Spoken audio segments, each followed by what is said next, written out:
कुमार साहब घर कुरान शासन उत्सव हजार 8 कलश माँ मैंने कलश यात्रा आज हो बहु संख्यार लोक जोगद आमर जी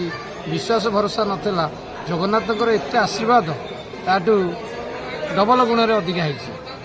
हो सब लोग बहु खुशी आनंद देखुं कि जगन्नाथ 24 रूप 24 बेश 56 पौती आज माँ मान प्रसाद सेवन कराई व्यवस्था काली तो आनंद बजार 24 घंटा आनंद बजार खोला जेते निगाली निर्वाचन मंडली भक्त मान सहित समस्त माने पिला छुआ छोट टू बड़ पर्यंत जिते आसबे आनंद बजार केबे जगन्नाथ अबड़ा सरे ना कि सरीब ना। जय जगन्नाथ। आज कलश यात्रा रे मान्यवर विधायक सी निजे तांको पाखरे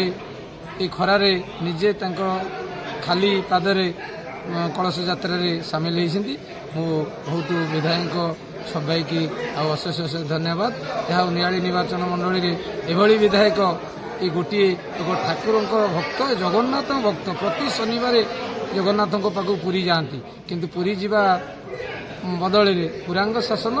सबु शनिवार को मुझे अनुरोध करी जय जगन्नाथ मंदिर को आसी दर्शन कले ये अंचल लोक सहित आहरी खुशी हे सी गोटे जगन्नाथ भक्त लोक किंतु आम जानी नु अमरपल्ली मीटिंग रे कहले मु जगन्नाथ को प्रति शनिवार पुरी जाए आम मैंने समस्ते शुणी आश्चर्य हो गलु प्रभु जगन्नाथ तो एत भक्त एत विश्वास एत भरोसा। जय जगन्नाथ।